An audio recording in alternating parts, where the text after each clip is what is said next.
Please note that the information provided in this podcast is for general informational purposes only and is not intended to be a substitute for medical advice, diagnosis, or treatment. Hey, welcome to Fertility Ain't Fair, the podcast where we normalize the conversations around infertility, reproductive health, and wellness. I'm your host, Brittany Jackson, here to share laughs, tears, and aha moments as we dive into our wild world with a girl who truly gets it by sharing personal insights from my own experience. Along the way, we're joined by guests who open up about their journeys, the highs, the heartbreaks, and everything in between. So whether you're new to the infertility world, looking for support, or just trying to figure it all out, this is your space to feel seen, heard, and maybe even laugh along the way. Real, raw, unfiltered, because fertility, it ain't fair, but you don't have to face it alone.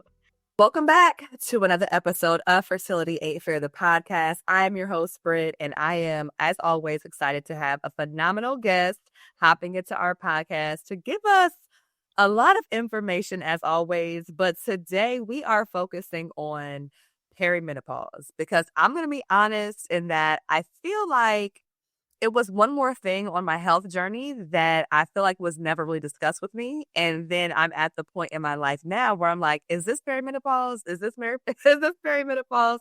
So we thought a good conversation to have was to talk about what that looks like individually, and also what it looks like from a fertility standpoint. And also if you are like I have been, in the throes of infertility and doing IVF for multiple years, can I still move forward? If I'm in this space of perimenopause, can I still move forward with certain fertility treatments? So all of that on this episode of Fertility Ain't Fair. But as always, I'm not alone, and I am happy to have Dr. Peggy hopping in. And so, of course, I'm going to give her credentials very briefly because she has, y'all, like the credits. Okay. We have a heavy hitter on our podcast. So we have Dr. Peggy, who is a board-certified women's health nurse practitioner and CEO of Trust Women's Healthcare, a renowned advocate for health equity. She is specializing in GYN care, obstetrics, and menopause, specifically focusing on women of color and their needs. Thank you. She has been named a 2025 healthcare hero for New York's 17th district, and she is also the creator of the Menopause Connection. Through her clinical work and media presence, she is redefining midlife care and empowering women to lead their own health journeys with confidence. So, Dr. Peggy, welcome to Fertility Ain't Fair. Thank you, Brittany, for having me. I'm so delighted to talk about this so needed conversations, and we just got to continue it, right? Yes. Because there's a lot of misinformation out there. So I'm happy to be here. Let's do it. Let's debunk all the myths. So before we jump into all of that, though, I have to ask you the question that I have for all of my guests at the very top as we get to know you. How are you currently defining yourself in this current life season? Ooh, that's a good one. I think I'm focusing on just being true to myself and being true to my mission and vision of what life looks like. I am a wife, I am a mother, I am a friend, I am a sister. I am also a entrepreneur and a clinician. So as you could see, I have a lot of different roles. So I have to remain true to me and be able to redefine what that looks like for me. It may be different for other people, right? But I want to make sure that I'm showing up in these spaces and I'm an example. And I'm also just making a mark in society, and also self-care, just making sure that I have time for myself and that I'm able to sleep at night and do it all the next day. So it can pivot from day to day, depending upon what's going on. But I think that this is where I am in my midlife journey, sort of.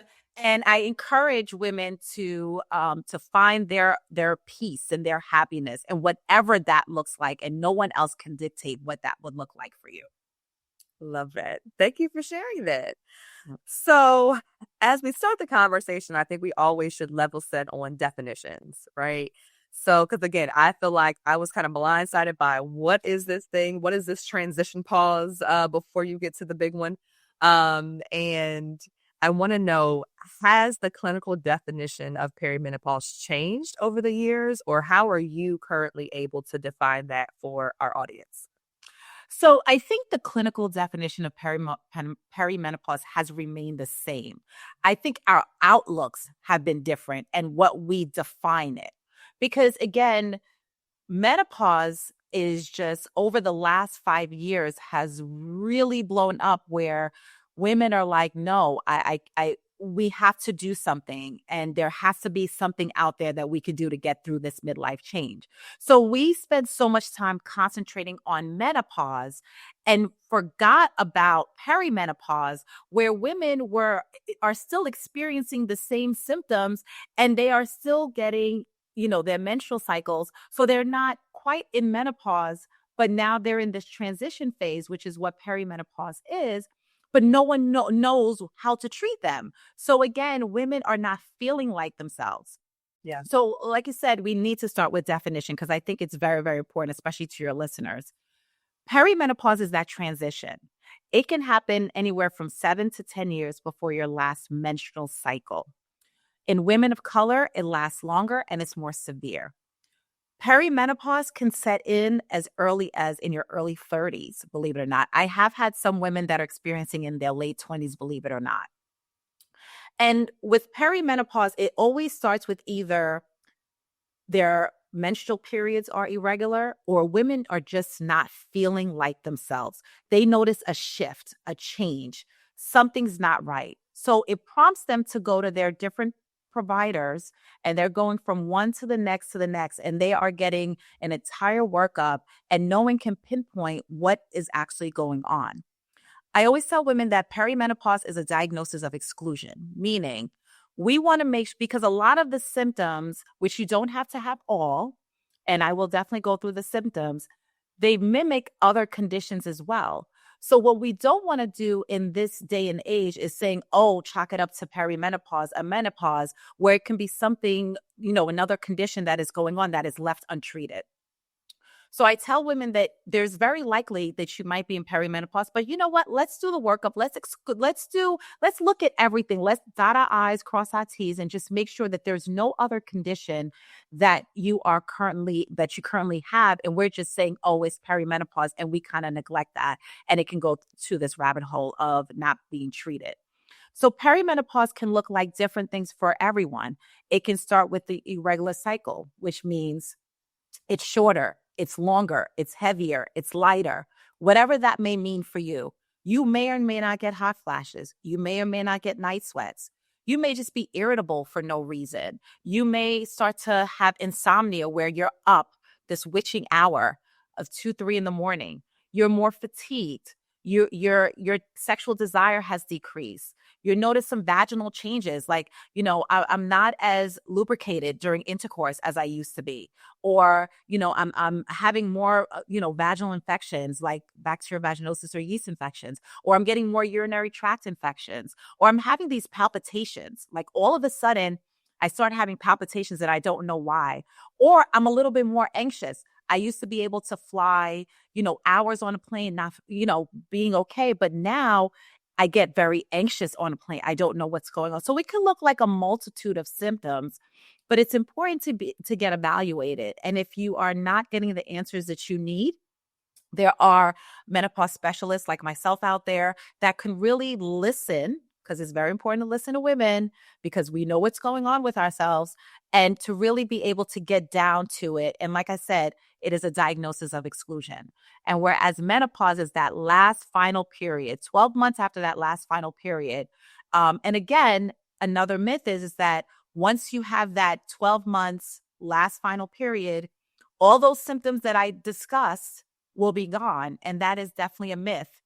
Women spend about 40% of their lives in menopause. And Wait, time out. What? I have never heard that before. yeah, Wow. I guess when you look at I guess an average lifespan and correct. you look at again how many years can account for this pause space. Wow. That changes my whole psyche. Yes. So now if you think about it, as young girls, we had to get used to really just being young girls. And then all of a sudden we have this hormonal shift and we get our menstrual cycles. Then we got to get used to that. Then we go through life. And for some of us, we are able to bear children, get pregnant. Then we go through that shift. Then we have to shift through the postpartum period. Then now, once we finish childbearing, we may get or not get to this comfortable level in our lives where, okay, used to having our menstrual cycles, we're used to doing this. Okay, it's great. And then boom, perimenopause hits and it's like we have to readjust again. So women go through so many changes during life. And I always say that anyone who is born with an ovary will go through this transition. Yeah. No one is excluded. The difference is the severity of symptoms and the type of symptoms you have. Yeah. And I'm so glad that you broke down that this is not just a physical transition, right? Because I feel like we hear a lot about, I will say, the menopause symptoms or perimenopause symptoms. And I feel like a lot of it is focused on the physical things, right, that you might feel or might experience. And to your point, you may not get all the symptoms and you have to be able to get evaluated on what's happening. But the fact that it is, emotional, right? It could be anxiety, it could be depression, it could be you just don't feel right, you're irritable, right? Those are other things outside of those physical things that are usually the pinpoint for this is what this is. And I feel like that's super important because if you're not having some of the physical symptoms, but you just know mentally things are not right, that's a really important note to be able to, document what's happening and then take that your provider and kind of get some more information. So we mentioned some of those symptoms. And I think, it's also hard, like you said, because a lot of these symptoms also mimic other things or they're generic, right? Like fatigue, anxiety, sleep disturbances. That could be literally you had a bad day at work, right? So, Correct. like, Correct. so how do you, I know you mentioned the workup. So are there any other things that you all do in your practice or in your experience that can really definitively help someone say this is perimenopause and distinguish between, life stages and phases and just regular life ups and downs. And this is actually, a medical condition. And here's how we're going to go about kind of managing through this. So when we have our patients coming to our office, and I work with four other amazing clinicians, we're all on the same page, and this is where I open Trust Women's Healthcare because I wanted to create a platform and experience for women. I think first it's important to listen. It takes time. We're in the exam room with women, just really listening and honing in and trying to decipher, okay, what it may or may not be. And sometimes it may not be established with one appointment. It may take several appointments for us to get to the conclusion. So first is taking a detailed history, making sure that they're up to date with all preventative screenings. So what we're doing is we're ruling things out. So, want to know if there's been any life changes. Have there been any medications? Has there been any trauma? How are their relationships at home? Are their family members or friends noticing something? Are they noticing certain shifts in their bodies or their system?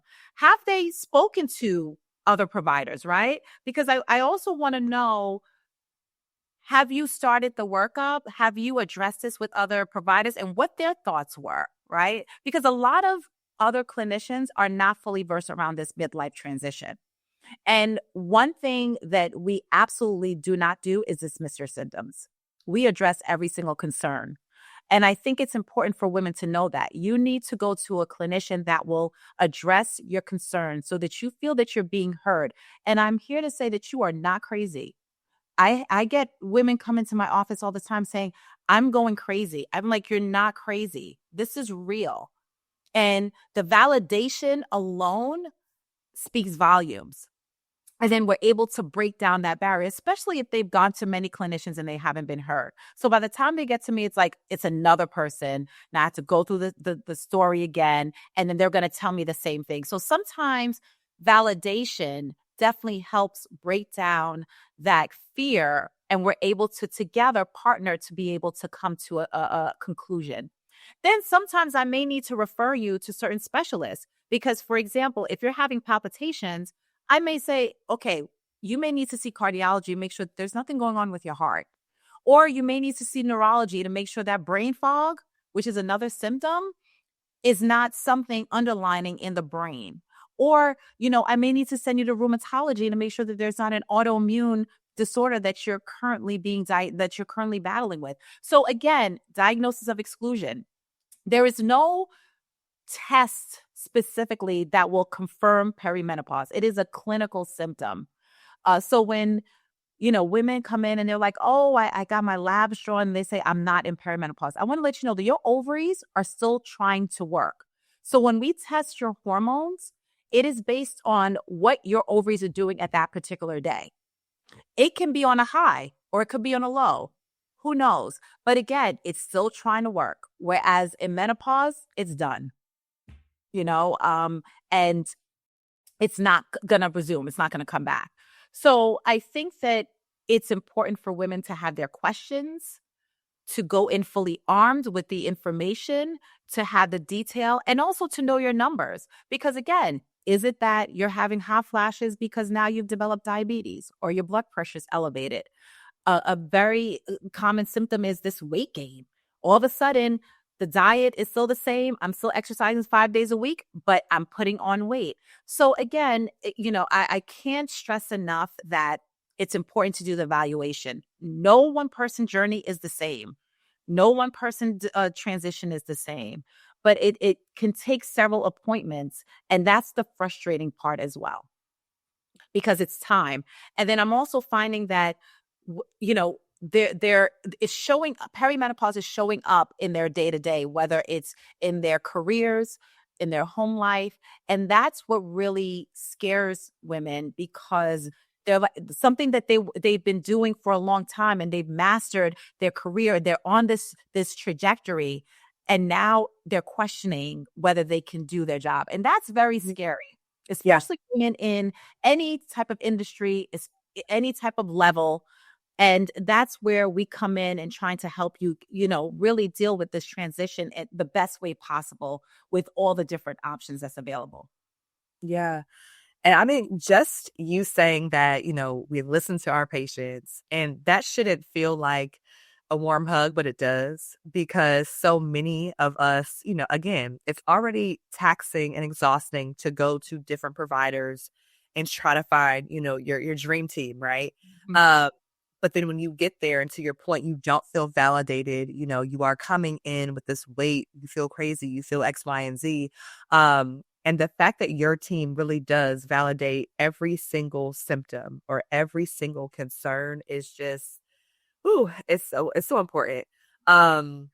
And you mentioned the labs and having, labs tell you this or that. And I think, again, that's a myth that I can just go in and get a fertility workup and I'm going to walk out and have, definitive answers on what's going on. So let's go there. So we already know now that there is no one test to give you a definitive answer.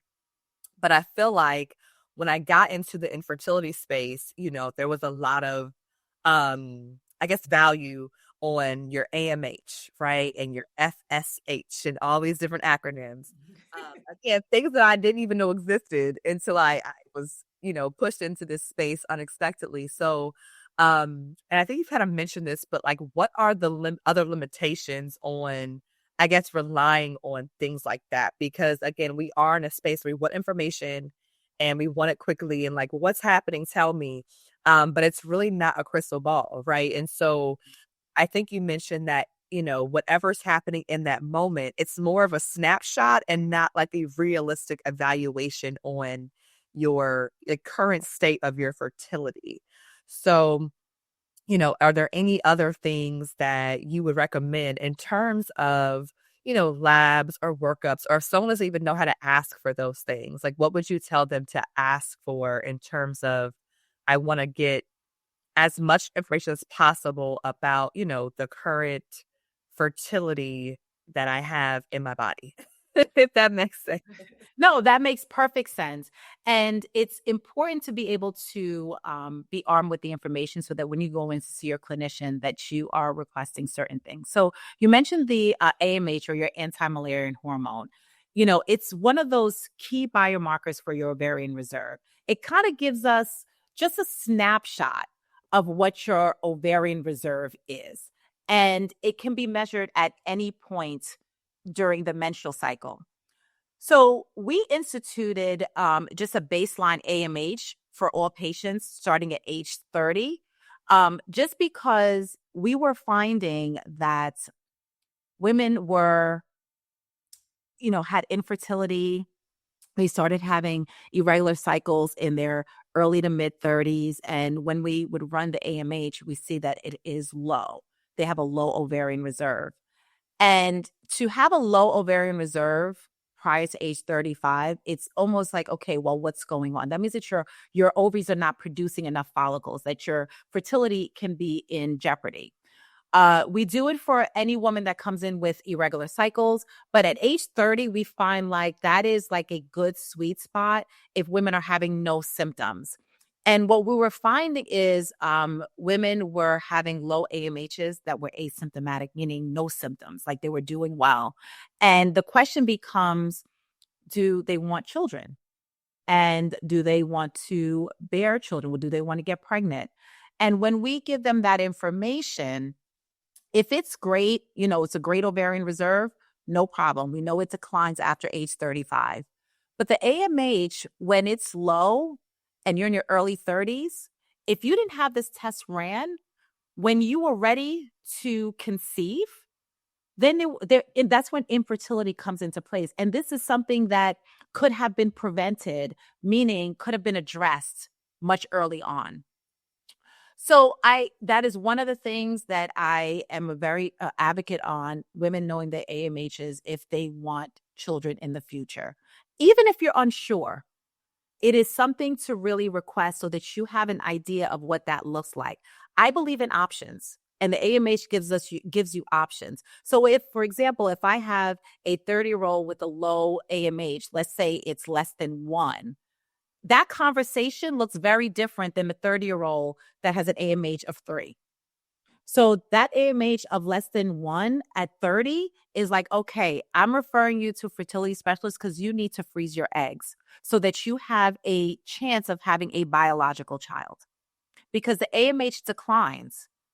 And again, the AMH can be variable, meaning what's going on with your life. If you have high stressors, if you're currently on certain contraceptives, that can, it could be flawed.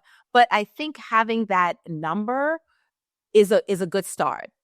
The FSH kind of gives us an indication if you're having irregular periods or you're having all the symptoms that I discussed. It gives us an idea that are you, one, entering perimenopause or menopause, or if you have something called premature ovarian insufficiency, meaning you are going through menopause in your 30s before age 40, Right. believe it or not. Yep. And the management for that is completely different than a woman who's in their 40s. Mhm. So those are the questions that I implore your listeners to really ask. And again, you don't need to know all the information, but just, can I get my AMH ran? Or if I'm having irregular periods, don't sit on it. It's not normal for you not to have a menstrual cycle without an explanation. Yeah. So, and again, we are born with this intuition. If we feel like something is not right, just ask the question. And if you don't get the answer, unfortunately, you have to get a second, third opinion. Yeah.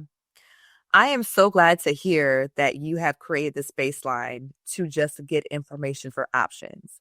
Because again, I wish that someone had, first of all, told me what an AMH was, you know, before I turned, 30 plus, and got into the space of, it was critical to know what was happening because, things weren't happening. But I think, again, to have that baseline and to be able to ask for that, and that's something that I tell a lot of girlfriends or younger girlfriends who I meet, same questions, do you think you want to have children? Is that important to you? Ask for this test. And, so I love that your clinic is doing that and making it a standard versus like the exception. Because I think again, so many women are not being, put in a position to either address critical issues, right? So it does not become a problem or a barrier for them. And things could, to your point, have been managed much differently, right? Mhm. Or helped or fixed or found out on. Right. And so maybe you would not have to go through the IVFs and all of that, because that's a whole other level of talk about hormones and disruption and all the other things.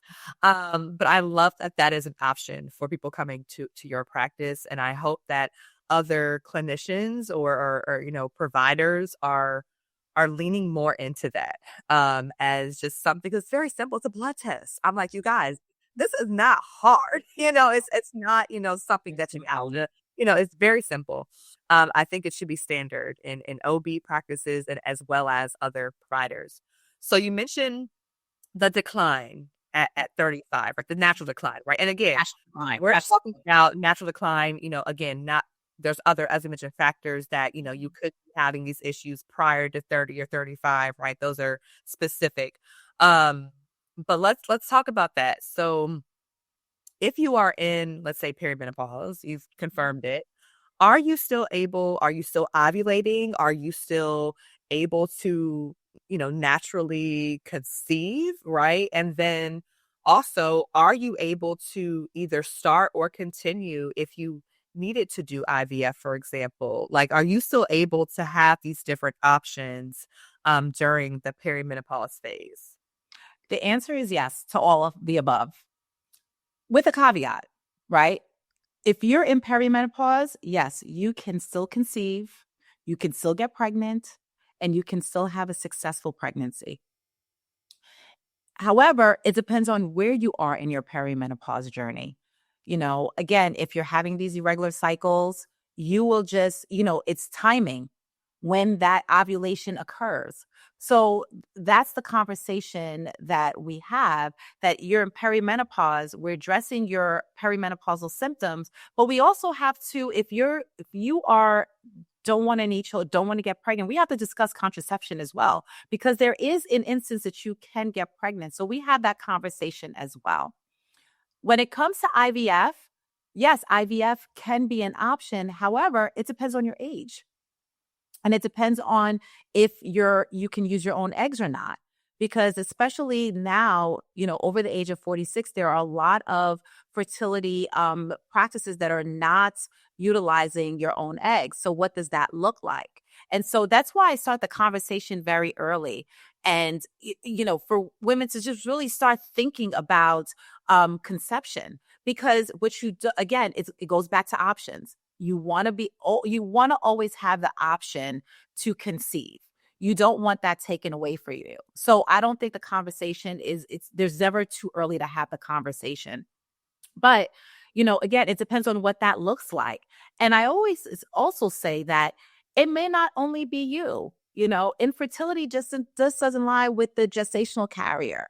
It can be other factors as well. But it's important for us to help guide you through this journey and to make sure that you are set up for success for your fertility journey, for your pregnancy, and things that we can address and really manage beforehand is always the best option. Yeah.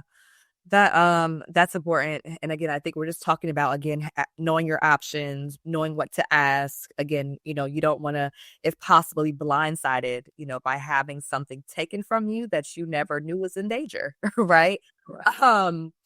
So I think we have to also address again that the natural progression of life. And, when I first heard that fertility was like off the cliff at 35, I was like, what? Like, we should have been talking at 25. Because you don't know how long it might, you just don't know, right?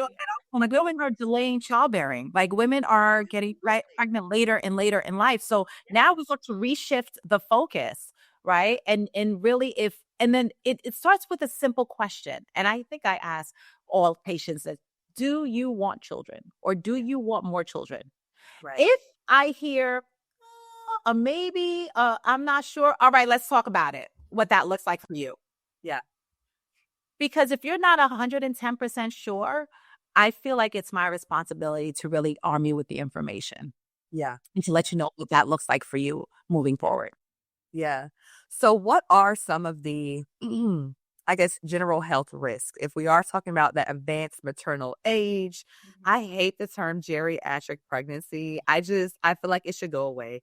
Uh, but, And it has, okay, we good, as good. clinicians, we don't use geriatric pregnancy anymore. We do say advanced maternal Okay, age. good. And again, that looks different, right? There's an age, and this is, this 35 years old has been advanced maternal age for quite some time.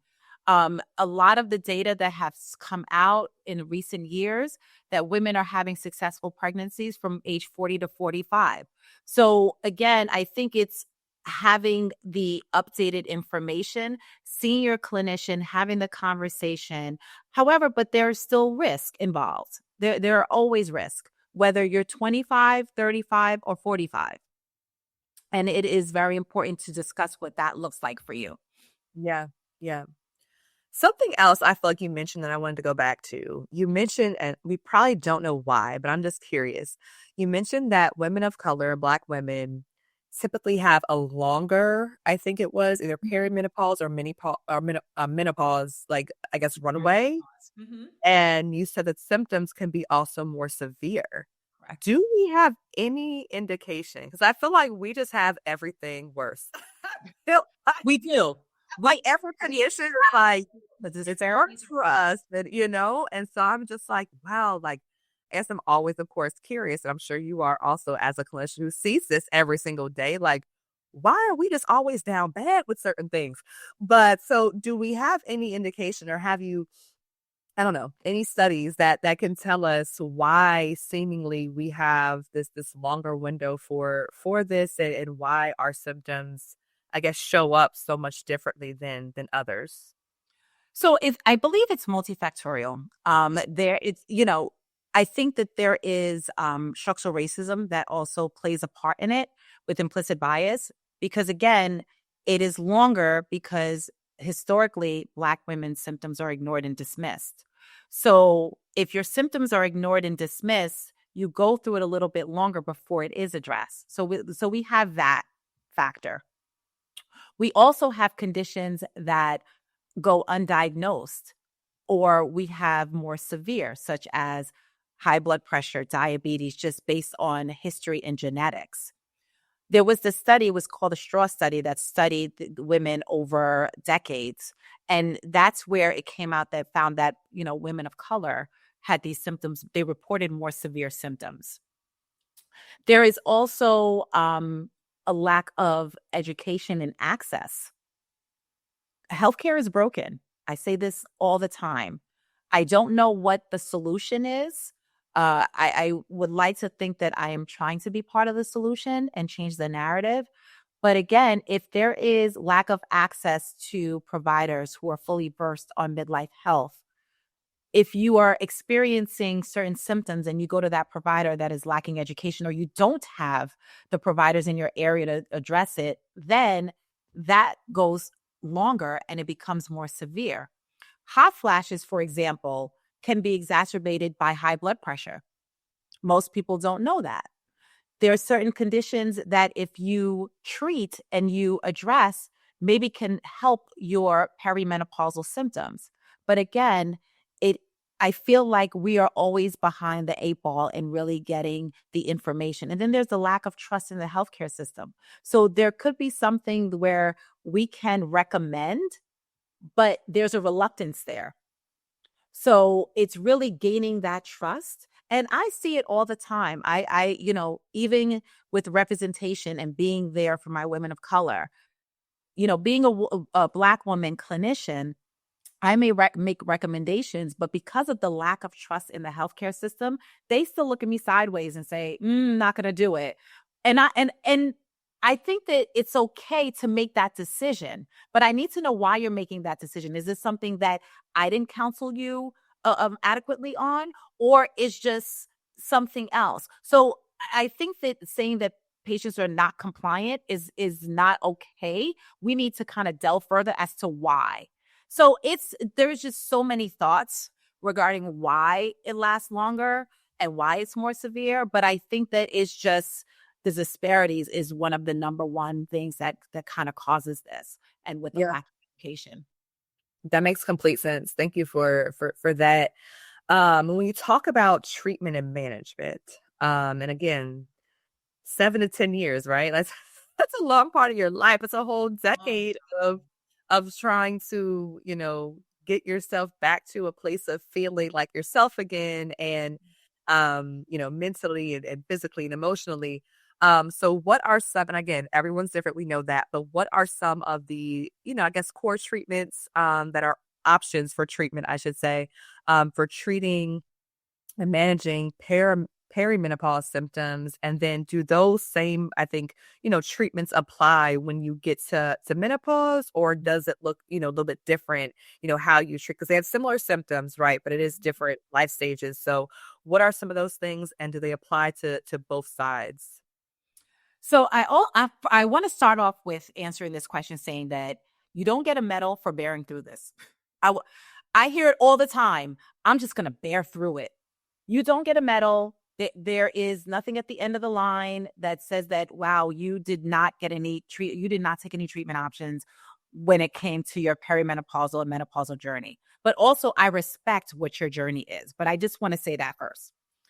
When I counsel women regarding the treatment options, it depends on where they are in their journey. It depends on, because treatment options may look different with premature menopause as opposed to perimenopause and menopause.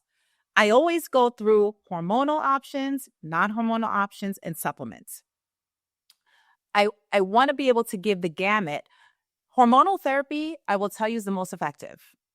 It is the most effective with treating perimenopausal and menopause, specifically menopausal symptoms.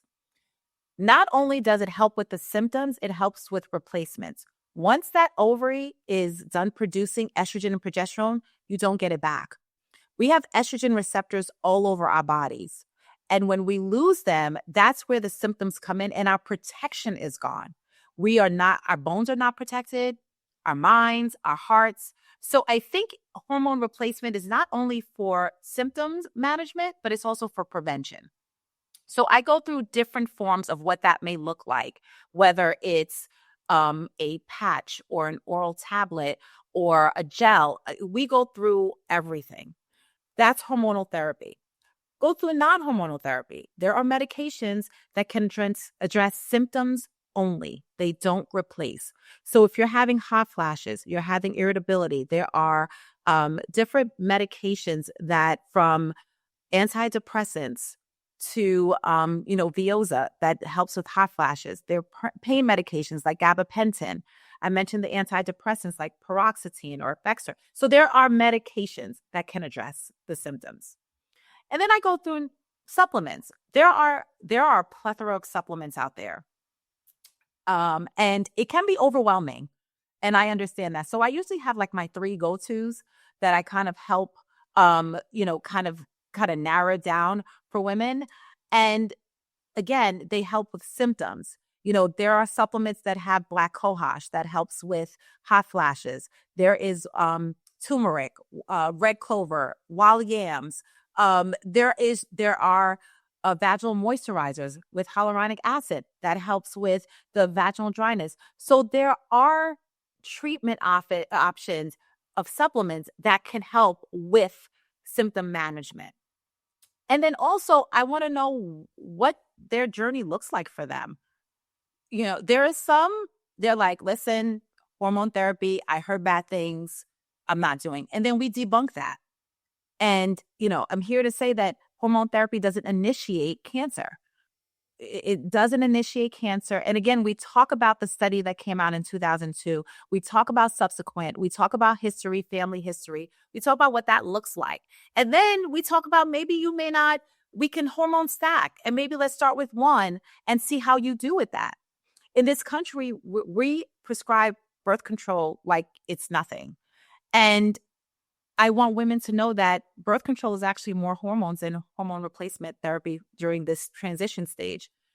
We talk about the medications, we talk about the side effects, and then I don't like women to make the decision right there. Because again, it's a long appointment, and I go through all the different steps, all the different medications, side effects, risks, benefits.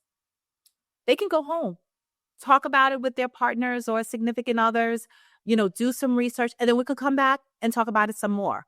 Sometimes they do the research before they come and they're like, this is what I want to start. And based on their history, if there are no contraindications, then we do it that way.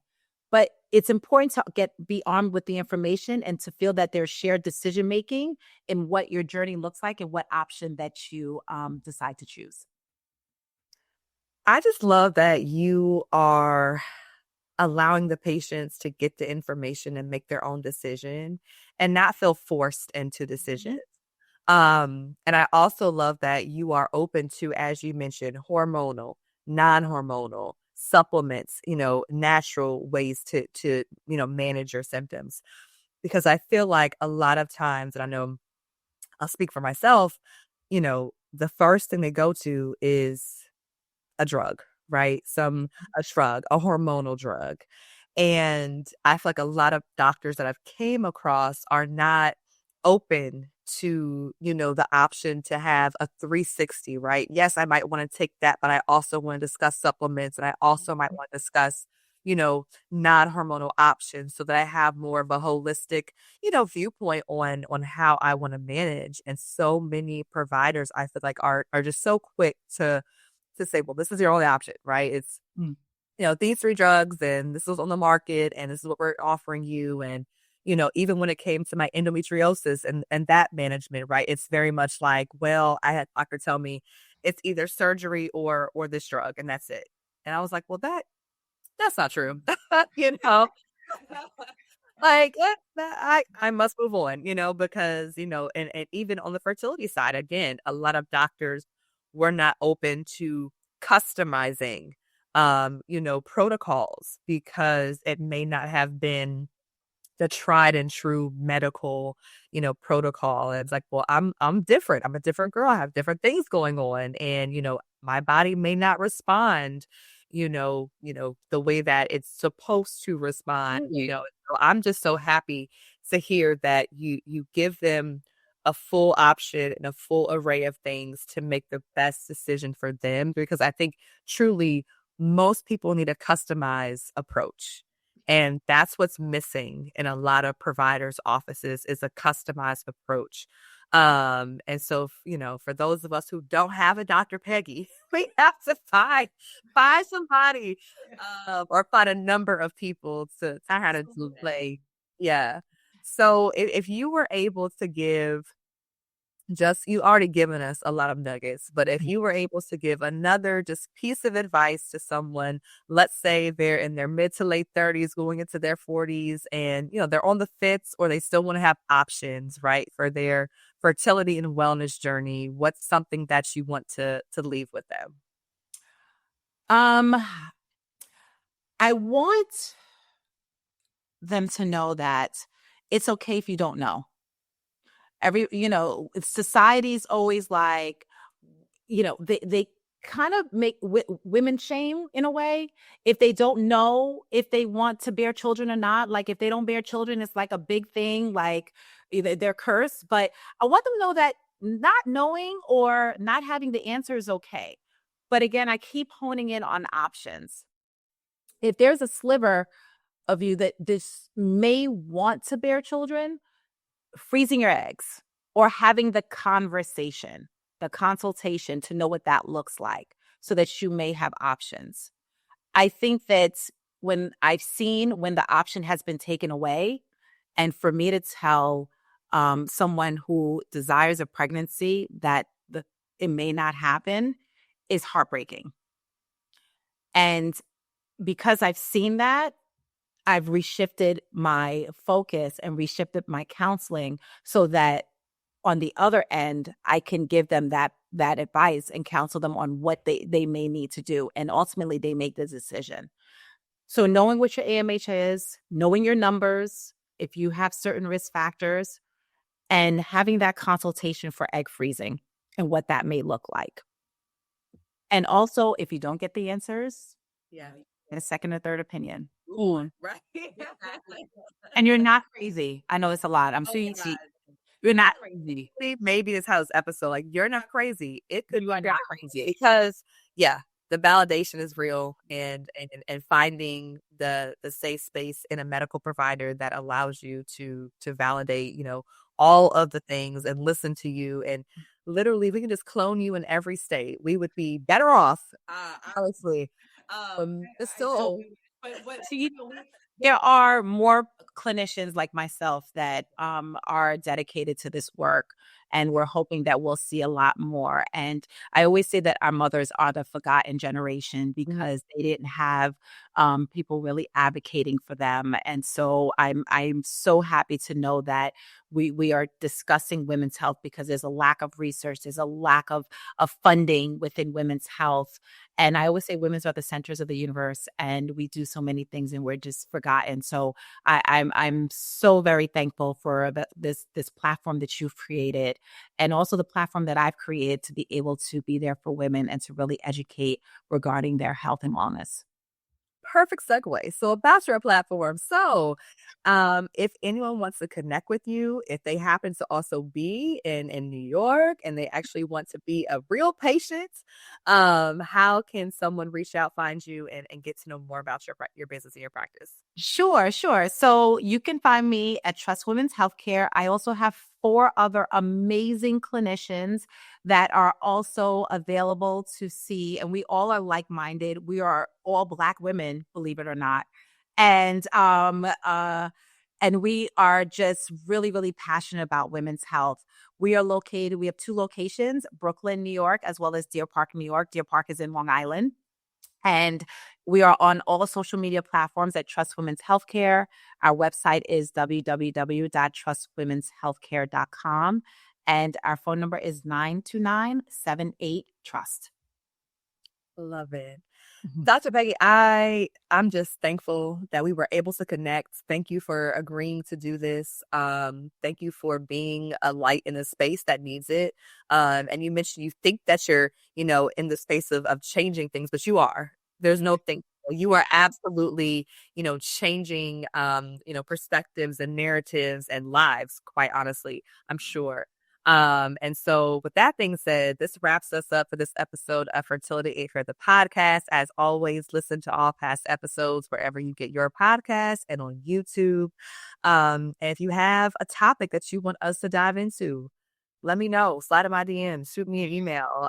If you have a great speaker or someone who you think could be a great guest, let me know. And as always, I'm your forever friend in fertility. And also make sure you sign up for our newsletter. I'm going to be doing a couple of those a year. I told you all I will not spam your inbox, but when we have new things, new information, resources, or amazing episodes, I want to make sure it gets to you all first. So with that being said, thank you again, Dr. Peggy, and we will catch you guys on the next episode of Fertility Aid Fair.